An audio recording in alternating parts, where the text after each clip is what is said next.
All right, everybody, welcome back to World of Tanks. I've got a great match for you today. It's in my Object 140 top tier matchup. This is about as good as the matchmaker is ever going to get. So I will say that. But coming into this match, the first thing I want you to notice, this is a tactical breakdown of a decision I'm going to make that's going to make this game a winner. There are only 2 heavy tanks on both teams. So that means I'm going to take my relatively decently armored medium tank with its high DPM, and I'm going to go to the heavy tank flank. If you'll notice, instead of having a bunch of heavy tanks, we have a ton of tank destroyers. Tank destroyers usually sit where you see that M60 on the minimap. So I have no interest in playing around with a bunch of tank destroyers in their natural habitat. I'm going to take the fight where it is weakest on my team as well as the enemy team. This is a highly aggressive position, and I just send it. Like, I do not expect... I was worried about there being tank destroyers in those bushes up there, but I get away with it. I don't get spotted, so that tells me there's nobody up there. And I'm just going to dive on this AE Phase 1 because I genuinely don't think anyone's coming to help him. And I'm going to play around a little bit. I'm going to take a shot right there, but I think that's the only shot I take from this guy. And to my great fortune, my team comes to help me. I also play a little bit of peekaboo with this guy, and I get lucky a bit. But my team comes and supports me. And that's really, like, the game is decided right here. Like, the game is already over. We have isolated a top-tier heavy, or he's a tier 9. He's not quite top tier. But we've isolated one of their heavies. We've isolated a second heavy. This Basante is not long for this world. And there's going to come a moment in this game where I decide to slow down. And I think that is what won the game, or made it a good game for me. There's a difference between winning a game and it being a good game for you. Because like I've said in previous videos, it is possible to not do damage, not spot, and not block, but simply to be in a critical position to slow the enemy down while your team gets their act together. And that Basante got evaporated by the FV215B183 behind me. But you can be in an advantageous position, slow the enemy team down, and win the game for your team without doing anything.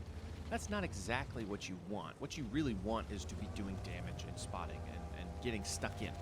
So it's right about here that I'm like, okay, I probably don't need to push straight into that because most of the enemy team is still alive. I need to be a bit more careful in my approach because, as you can see where the Kalana and the SU-130 and that little ping is on that hill, that's where most of the enemy team is.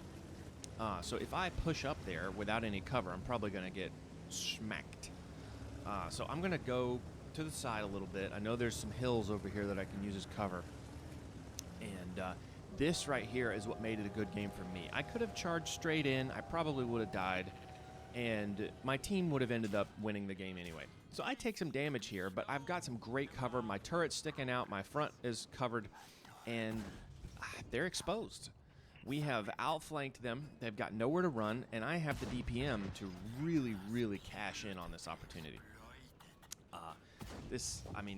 I think that I've gotten better at the game, and this is sort of proof, at least to me. I don't care what you guys think. My confidence is through the roof playing World of Tanks nowadays.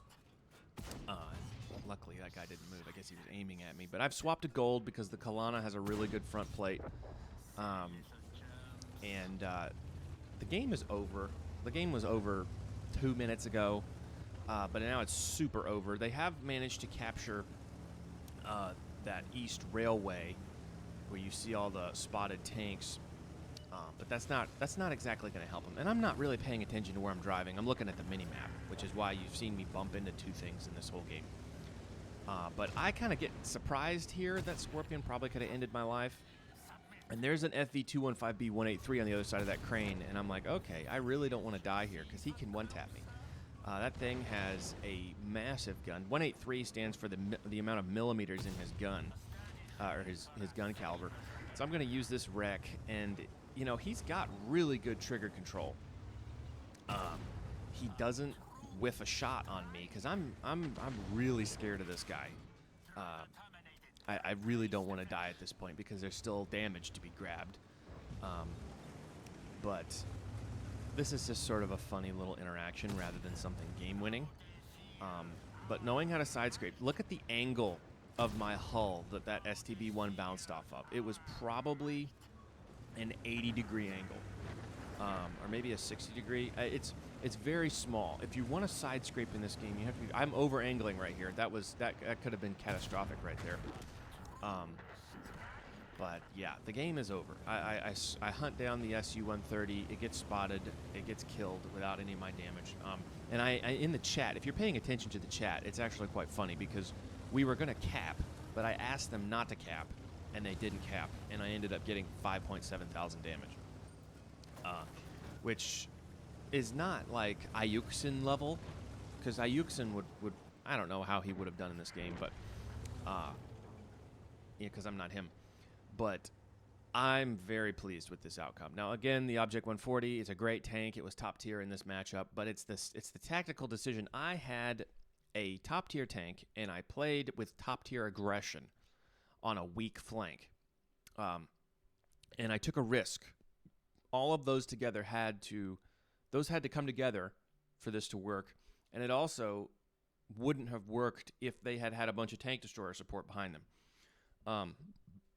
Behind that original AE Phase 1 and the Basante, those two heavy tanks that got glazed in the beginning. If the enemy team had some tank destroyers right here to back up those heavy tanks, I probably would have lost a little bit more HP. I probably wouldn't have made it. I probably would have died to the STB-1 when he got that shot into me. But ultimately, I don't think the game would have changed very much. Because I was hiding in this building. There are ways to mitigate tank destroyer support. In this particular example, this is like the ideal scenario because there was no tank destroyer support. However, if there had been, either on this hill in those bushes or back here or on this hill, if you push into this building, which is why I went from here into this building rather than down this death hole, because I wouldn't have been able to shoot the AE Phase 1 through the building, and this is just a corridor where I have to basically rush head-on into a tank destroyer. So I went into the building, and that gave me cover from guys here and here, because these positions, this hill and this hill, are meant to cover this line of sight and this line of sight.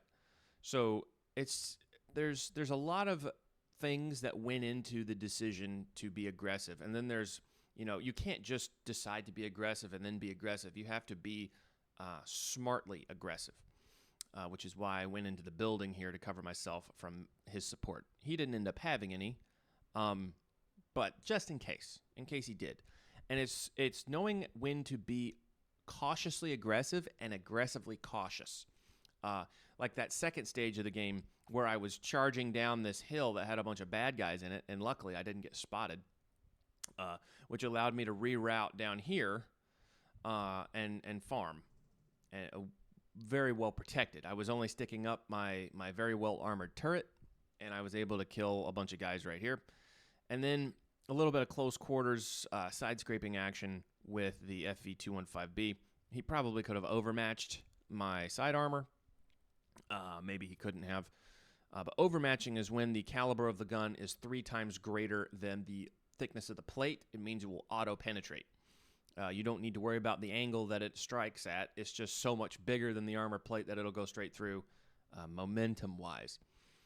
But luckily, we didn't get absolutely blasted by the FV215B, and this was a great game. So I hope you enjoyed this tactical analysis of this raffle stomp of a game. This was the first game that I played for the day, and it'll be the only one because I'm about to go to work. If you liked this commentary, please like, share, favorite, comment, subscribe, hit that bell button, and I'll see you in the next one. Thanks.